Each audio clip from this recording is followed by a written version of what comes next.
Buenos días, bienvenidos a esta segunda actividad académica en que nos honra con su presencia el doctor Juan Antonio Seda, que como señalamos el día de ayer es el jefe de la carrera docente de la Universidad de Buenos Aires y que ya ha estado en otras ocasiones con nosotros.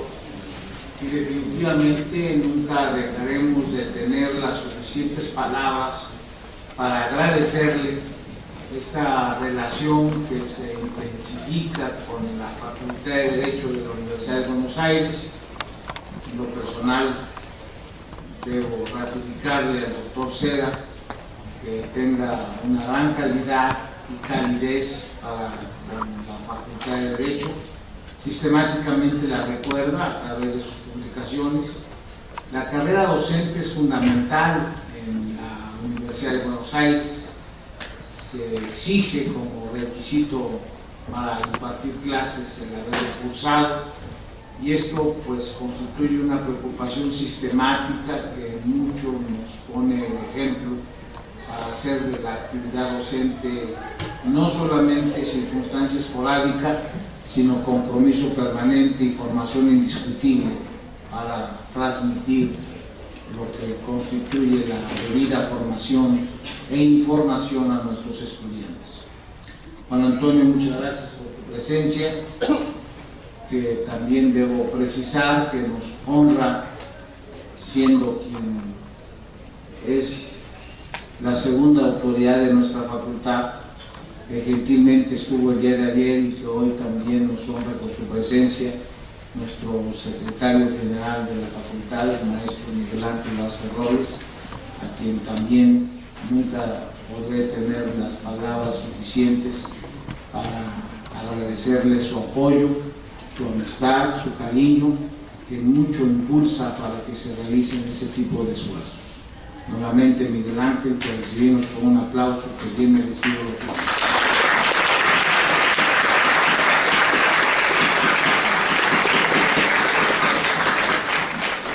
Es indudable que nos debemos sentir muy orgullosos en nuestra facultad de nuestros profesores. Mis colegas son la base de sustentación de la facultad. Mantener con ellos ese trato afectuoso, comprometido, interesado en la docencia es lo que en lo personal me estimula mucho. Cuando yo veo que en una actividad académica mis colegas me acompañan, están presentes, es algo que me impulsa mucho para continuar con este tipo de esfuerzos. Me siento muy honrado y de veras lo subrayo que estén en esta mesa presidiendo el evento mis colegas tan distinguidos y destacados, maestros en verdad comprometidos, a quienes yo aprecio y admiro, y que también quiero que sepan que tienen mi profundo agradecimiento. Simplemente debo decirles a mis colegas aquí presentes que soy su deudor. Les deberé siempre su cariño, su aprecio, su apoyo, su estímulo, que para mí no tiene en verdad más que el decirles gracias a mis colegas. Bienvenido Martín Wester, un destacado maestro que esté con nosotros. Muchas gracias, Martín.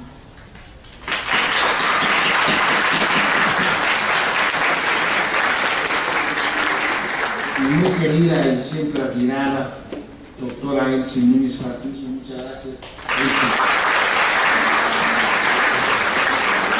Y no menos admirada y también muy querida Hilda Pérez Carvajal, gracias. Mi colega de toda la vida, imagínense que hacíamos recuento Álvaro Uribe Salas y yo, de cuando nos empezamos. Esperen a que termine porque se precipita. Hacíamos recuento cuando nos empezamos a querer, y pues si ustedes se ríen, allá ustedes, la verdad es que yo le guardo un gran cariño. Allá en los años finales, no en 70, cuando trabajamos juntos en 70, y desde entonces nos hemos amado profundamente. Me siento muy orgulloso de su amistad, su cariño. Ya era docente cuando nos conocimos, pero a partir de entonces trabajamos juntos como buenos amigos, hermanos, y que hasta la fecha es sin duda un impulso para mí muy grande. Álvaro, gracias por estar acá.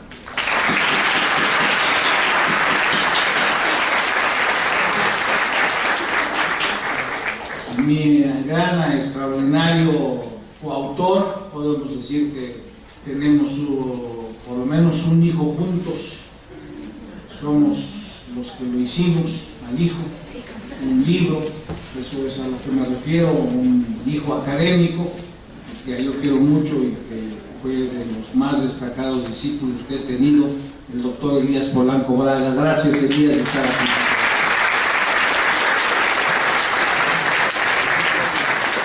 Mi colega penalista de gran talento, que es actualmente nuestro presidente de los profesores que impartimos Derecho Procesal Penal, que es indudablemente uno de los grandes baluartes en este renglón, a quien yo quiero también desde hace muchos años, lo admiro, Carlos Cuenca Nardón. Gracias, Carlos.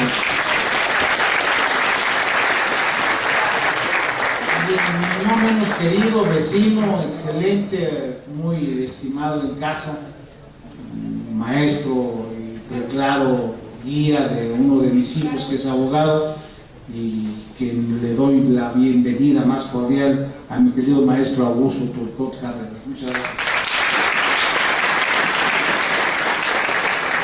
Obviamente ustedes, invitados de honor, alumnos, bienvenidos para seguir aprendiendo del doctor Cera, que hoy nos va a precisar algunos conceptos sobre la importancia de la pedagogía en la enseñanza del derecho. Les he señalado que una preocupación de la Universidad de Buenos Aires es la formación de profesores, y por supuesto que tenemos ese orgullo muy grande. Yo quiero también presentar a ustedes, pero si me han perdido, Agustín Carrillo. Agustín, por favor, te ruego pases aquí al presidio. No, aunque te vayas a las 10, no me importa. Te vas de acá, te lo ruego, porque te perdí hace un momento, estábamos juntos. Agustín Carrillo es un gran maestro, fue también discípulo mío, que parece que es lo contrario, porque yo aprendo de él mucho más, pero me siento muy orgulloso, y actualmente un funcionario de altísimo nivel en nuestra universidad. Agustín, qué bueno que nos honras con tu presencia. Démosle un aplauso a nuestra presencia. Bien, pues si son tan amables, nuevamente les ratifico, ustedes son invitados de honor. Ayer tuvimos ya un inicio y hoy continuaremos con ello. Les voy a suplicar mucho, si son tan amables, escuchemos al doctor Juan Antonio Cera, y lo vamos a recibir como también se lo merece, con un aplauso, y son tan amables.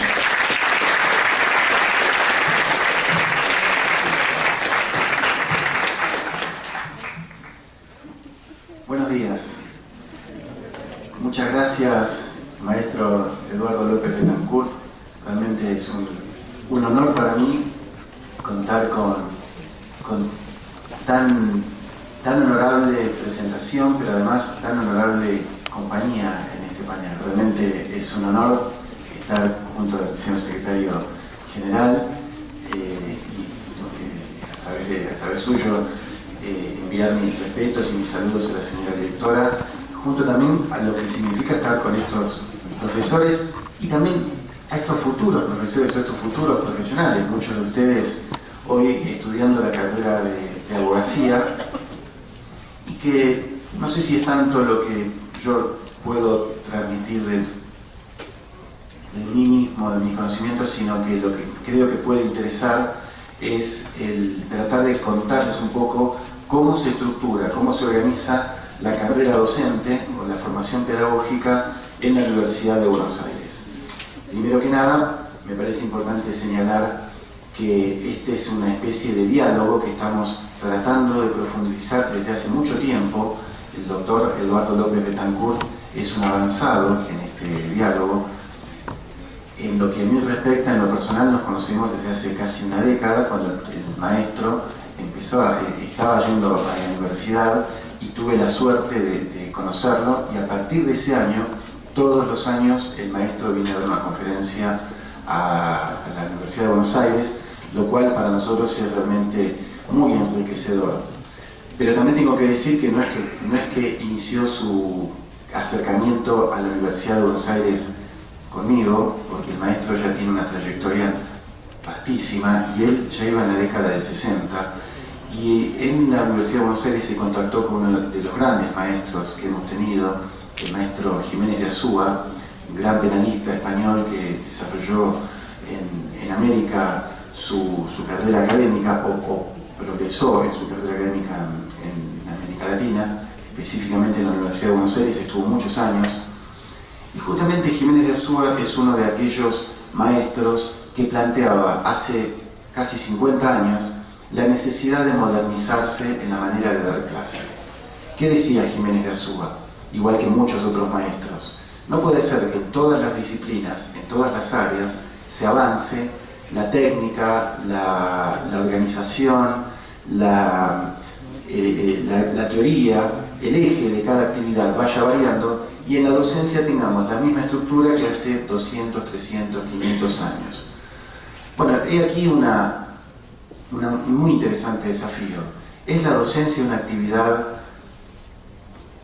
que debe renovarse permanentemente o debemos reforzar en las tradiciones? Bueno, la didáctica, que es un poco el tema sobre el cual voy a tratar de articular el relato de hoy. La didáctica es una disciplina que como disciplina nació hace menos de 300 años, en el siglo XVII, y nació a través de un planteo de Juan Comenio, que él planteaba que debía haber una disciplina que enseñara a enseñar, que enseñara las técnicas para poder enseñar mejor. Estos planteos de Comenio están expuestos en su máxima obra, que se llama Didáctica Magna, y él ahí decía que la didáctica es justamente la forma, la técnica para aprender, para que quien va a tomar la tarea de enseñar aprenda a enseñar, partiendo de un principio bastante básico, y es que el hecho de saber una disciplina no significa que uno la sepa explicar. Ahora, la idea de el saber y el saber explicar no viene estrictamente de hace 400 años con la organización de los sistemas escolares. La universidad, por ejemplo, tiene muchísimo más.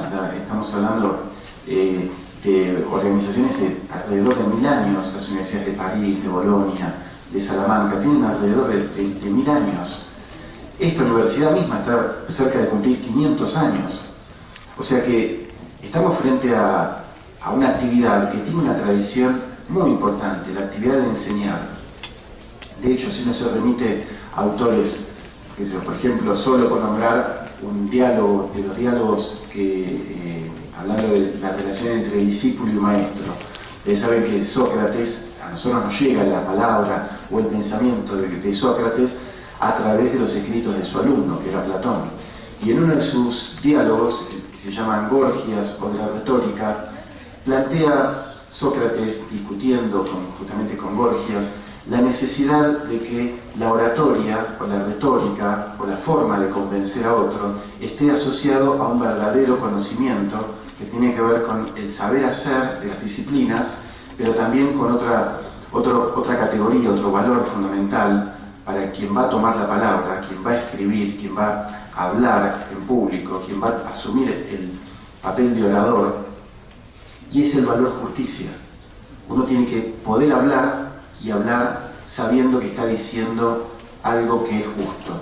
Después podemos ver, a veces los abogados tenemos muchas veces distintas partes, cada una tiene un poco de razón, pero uno tiene que hablar sabiendo que cree obrar y abogar por lo justo. Ese es un valor que ya planteaba Sócrates en Gorgias, y justamente lo que trataba de evitar era que el orador, el político, y podríamos decir el abogado, se convierta en un sofista, sea un sofista que justifica cualquier cosa.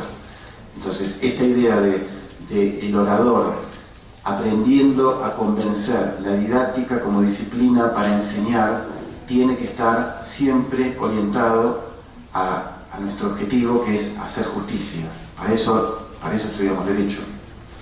Eso, por supuesto, que es un tema muy discutible y muy polémico, pero desde ya planteo mi opinión en esto. Ayer estuvimos retomando un poco para los que no vinieron. A ver, levanten la mano los que vinieron ayer. Poquitos. Levanten la mano los que no vinieron. Mayoría, bueno. Entonces les voy a hacer un muy breve resumen de cuál fue el tema de ayer, que traté de sintetizarlo para no aburrirlo. Sé que muchos de ustedes se tienen que ir, así que estoy tratando de no superar los 35, como mucho 40 minutos de exposición para no aburrir, e incluso permitir también la posibilidad de comentarios y si es posible también de debate.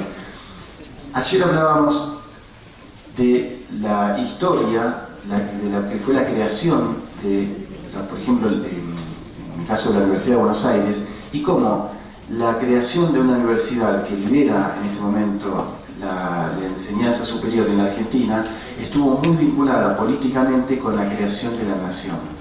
Cómo las universidades son instrumentos políticos de alguna manera de un proyecto nacional, como hay una vinculación, pero a su vez también las universidades tienen una connotación de autonomía, porque tienen que estar por afuera del poder político. Entonces, entre este diálogo, entre inserción en un proyecto nacional, pero a su vez autonomía para poder pensar libremente de los vaivenes políticos, ahí había un espacio que las universidades, una cierta ambigüedad, donde las universidades tenían que generar una especie de péndulo, no ser demasiado autónomas como para convertirse en una torre de marfil donde estamos los pensadores por afuera de la sociedad, pero tampoco convertirnos en una agencia de reclutamiento del Estado. A partir de esto yo les he comentado que muchas veces las condiciones del mercado laboral de los abogados han variado e implican que nosotros estamos formando profesionales que no sabemos qué inserción profesional van a tener. Bueno, a partir de esto, no voy a volver a decir todo lo que dije ayer, pero el eje de la charla era tratar de mantener la idea de calidad junto con la idea de autonomía y servicio. Y para que haya calidad tiene que haber evaluación. Por supuesto que son términos bastante discutidos en Latinoamérica, sobre todo porque calidad y evaluación fueron muchas veces asociados a las políticas de ajuste. Sin embargo, la idea de autocalificarnos, autoevaluarnos, autoexigirnos permanentemente, tiene que ver con algo que es mucho más profundo y más inmanente con la profesión académica, y es el estar analizando permanentemente, reflexionando, volviendo a pensar, cuestionándonos, y justamente se asocia con esa forma de diálogo socrático, de cómo de la pregunta uno va extrayendo distintas respuestas, y de la respuesta uno vuelve a preguntar, y a partir de ese análisis cada vez más fino se van destilando productos que por lo menos provisoriamente van a constituir el conocimiento actual en una disciplina. La calidad, entonces, de las universidades tiene que estar, por supuesto, reflejada en sus alumnos, pero custodiada, ayer no usábamos el término custodiado, sino garantizada de alguna manera por los maestros. Los profesores son quienes van a certificar que el alumno haya tomado el conocimiento y que sea un fiel representante de la institución en el mercado laboral, en el mundo del trabajo. Ahora, ¿quién forma a los maestros? Esa era una de las preguntas que surgía ayer. ¿Quién forma a los profesores? ¿Quién dice quién debe ser maestro? Y el eje que justifica la formación didáctica, la formación pedagógica, es que un buen abogado, hablando de la abogacía, un buen abogado no necesariamente es un buen maestro. Ustedes seguramente deben tener brillantes profesores, brillantes maestros, brillantes ejecutores del derecho, y me imagino que no todos son brillantes maestros dando la clase, explicando. Uno los sabe que en su oficio, en su tarea, en su ciencia, son los mejores, que están en altos en altos cargos públicos o ejerciendo, litigando en conflictos bien complejos y que son maestros en su arte, pero no siempre saben transmitir de la mejor manera. Entonces, ¿cuál es la vía para convertir a ese gran maestro en un ese gran abogado en un gran maestro del derecho? Bueno, la vía, sin duda, es la formación docente, la formación pedagógica, que no es exactamente lo mismo que el trayecto pedagógico. No todos los maestros, por dar muchos años dar clase, con la experiencia van a adquirir la formación pedagógica. Por supuesto que la experiencia es algo extraordinariamente positivo y cualquiera sabe que uno va aprendiendo con sus propios errores. Ahora, la experiencia debe ir acompañada de una reflexión teórica, porque hay gente que escribió sobre qué es la didáctica, hay gente que analizó, es un campo en crecimiento en todo el mundo. Y el problema de quedarse en la experiencia es que uno empieza a ser autorreferente, autorreferencial, y con los años cada vez cuesta más promover cambios. Entonces, por eso se promueve que haya observaciones, que haya diálogos, que haya autoevaluaciones. Acá el problema también con la palabra evaluación es que un poco mete miedo. ¿Mete miedo en qué sentido? Si yo le digo a un docente que voy a ir a evaluarlo, que voy a ir a ver su clase, a ver qué tal la clase, ese docente se va a sentir intimidado, se va a sentir controlado y sobre todo se va a sentir no respaldado. Entonces, una manera mejor de lograr esto es, en vez de ir a utilizar la palabra evaluación, es ofrecerle de alguna manera una capacitación que incluye darle una especie, lo que hoy llamaríamos un coaching, no sé si acá se usa esa palabra, de un entrenamiento donde alguien ve lo que la persona hace y le va señalando pues, pequeños detalles a mejorar. Esa especie de entrenamiento no necesariamente es una evaluación donde uno le pone puntaje y una persona externa le pone puntaje. Puede ser alguien que forme parte del equipo docente y entre sí se vayan generando como pautas para mejorar la manera de enseñar. Esto es una especie de evaluación en funcionamiento, evaluación en tarea, que tiene que tener una permanencia en el tiempo. Ahora bien, esa calidad vinculada al docente, esa evaluación debe tener un inicio, porque tenemos que partir de un idioma común. ¿Y dónde se adquiere ese idioma común? En lo que nosotros llamamos los cursos, los talleres pedagógicos. La diferencia entre curso y taller un poco tiene que ver con la dinámica. En un curso hay más una idea al estilo más tradicional, donde un expositor le habla a una audiencia y en esa relación una persona transmite el conocimiento. Es un sistema válido, de hecho acá lo estamos utilizando, no estoy para nada en contra de la clase magistral, es un elemento muy importante. No cualquiera da una clase magistral, hay que saber darla, hay que saber prepararla, hay que conocer el tema, hay que poder planificar un discurso y saber expresarlo y poder llegar a la audiencia. Ahora, le digo a los profesores que no deben confiarse solamente en esa clase práctica. Primero porque el auditorio generalmente es bastante esquivo y bastante traicionero, porque a uno le gusta escuchar y ver mover las cabecitas así, como veo muchos de ustedes siempre. Y te digo a ustedes también, mis alumnos en la facultad, yo doy en la carrera de abogacía, doy un par de materias, la que doy desde hace más tiempo es Derecho de Familia y Sucesiones, y uno va comprobando, yo les voy mostrando a los ayudantes cómo hay algunos trucos que, levantando un poco la voz o diciendo algo, haciendo alguna referencia al examen, uno ve que pasan de esa atención flotante a la atención atenta y empiezan a notar. Entonces uno no se puede confiar estrictamente en la clase magistral. Debe haber otras maneras de participar en el curso. ¿Por qué? Porque si bien hay una relación entre el maestro y el discípulo, hasta de imitación, de que cuando el docente está hablando, el alumno está prestando atención en distintos niveles. No solamente al contenido de lo que habla, si habla de la ley de cheques, no está hablando solamente de los plazos, de la forma de ejecución de un cheque. El alumno está prestando atención en otros niveles, el tono de voz, la mirada, el uso de las manos, la vestimenta, un montón o muchísimos detalles que hacen a lo que llamamos el aprendizaje por imitación. El discípulo aprende de su maestro viéndolo trabajar. Por eso es que en muchas carreras de abogacía eran, hace un siglo, eran mucho menos tiempo, y después el estudiante directamente pasaba a ser un aprendiz en una oficina, en un despacho, y ahí aprendía todo. Y un poco todavía hay algo de eso en el imaginario de los estudiantes, porque dicen, bueno, yo quiero recibirme, quiero graduarme rápido, me dicen los estudiantes, quiero graduarme rápido y después ahí voy a empezar a aprender. ¿Cuándo voy a empezar a aprender? Cuando empiece a trabajar. Con el trabajo voy a aprender cómo ser abogado. A mí me molesta un poco en este sentido, digo, pero ¿qué me está queriendo decir? ¿Que yo soy un estorbo para su educación? Como ese autor que decía, tuve que interrumpir mi educación para empezar a asistir a la escuela. Como que somos la facultad es un obstáculo, un escollo necesario que nos va a dar un título, un diploma que nos va a permitir después sí aprender la profesión en la calle, en el día a día.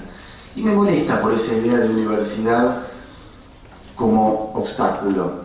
Ahora, también tengo que reconocer, no se lo digo a mis estudiantes, pero bueno, se los digo a ustedes, que después mis colegas van a tener problemas después con ustedes, que en realidad creo que un poco algo de cierto hay. No porque seamos un obstáculo, sino porque hay conocimientos y hay experiencias que nosotros no podemos de ninguna manera transmitir. Por ejemplo, yo puedo realizar un ejercicio de un simulacro de una audiencia entre partes, o de un simulacro de una entrevista con un cliente. Una situación muy tensa, a veces es el abogado que nunca trabajó en un despacho jurídico, dice, bueno, ¿qué hago cuando venga un cliente que tiene un problema que no es estrictamente teórico? Es teórico porque todo se basa en teoría y hay que saber la teoría, la naturaleza jurídica, pero yo tengo que saber cómo responder a la pregunta. Y dice, bueno, vengo a divorciar, me quiero divorciar, pero yo me quiero ir de mi casa, pero no quiero quedar como culpable en el divorcio, pero ya estamos juntos en la casa y realmente cada vez peor porque nos gritamos y estamos siempre al borde de la agresión. ¿Qué hago? ¿Me voy o no me voy? El cliente no quiere saber la naturaleza jurídica o la estructura del proceso, cómo es el divorcio y las consecuencias.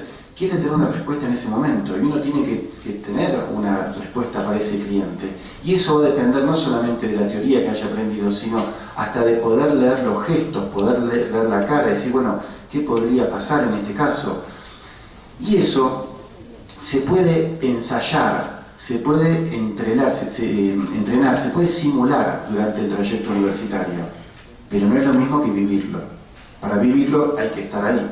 Así que hay algo que tiene la práctica y la experiencia que es indispensable, que es irreemplazable por la preparación. Ahora, para poder asegurarnos de que esa persona cuando esté en el ejercicio profesional no haga desastres, no haga una mala praxis, no cometa una intervención, los médicos usan el término iatrogénica, una intervención que es peor, que empeora la situación. El abogado tiene una responsabilidad social muy importante, en ese caso que les decía, en un divorcio o en una firma importante que está a punto de quebrar o asesorando para una ley que va a salir. En cualquier caso hay una responsabilidad muy importante, somos agentes que salimos habilitados para hacer cosas muy importantes los abogados. La facultad tiene que asegurarse de que realmente vayan a ejercer con idoneidad y éticamente su profesión. Así que tenemos que pasar por esa experiencia previa, por esos simulacros, aún sabiendo que después la práctica a ustedes los va a llevar por otro camino. Por eso también las universidades intentamos que no se vayan del todo, que nunca se vayan del todo, que se gradúen pero que después vuelvan a hacer capacitaciones, a hacer cursos, a hacer posgrados, a hacer maestrías, doctorados, que mantengan el vínculo con la universidad, porque la práctica sola conlleva el peligro de que uno no tiene espejo con qué comparar. el único espejo es verse a uno mismo. Por eso rechazo esa idea del docente que dice, bueno, pero yo tengo muchos años de experiencia. Bueno, pero experiencia consigo mismo. ¿Por qué no tratamos de que esa experiencia dialogue con la experiencia de otros y con las teorías, no solamente del derecho, sino de otras disciplinas? En nuestra carrera docente, en la Facultad de Derecho, esta idea no es estrictamente nueva. Hay casi les diría unos 50 años de intento de producir la sensación a nuestros docentes y nuestras autoridades de que el ser un buen abogado no significa ser un buen maestro. Este concepto tan sencillo está tardando 50 años, pero todavía, empieza ya a dar sus resultados. Ya hay una idea de que no puede haber, que debe estar profesionalizada la docencia, no solamente en términos de remuneración, sino en términos de exigencia, de que esa exigencia no tiene por qué pasar por una evaluación inquisidora, sino por un proceso de diálogo, y que el lenguaje común, ese del que les hablaba, de la didáctica y la pedagogía, se debe adquirir en una instancia formativa donde el docente sea nuevamente alumno. Y esto ya es de por sí, para algunos, es una ofensa a su orgullo, a su humanidad. Un maestro que dice, bueno, pero yo ya sé, soy el mejor en ejecución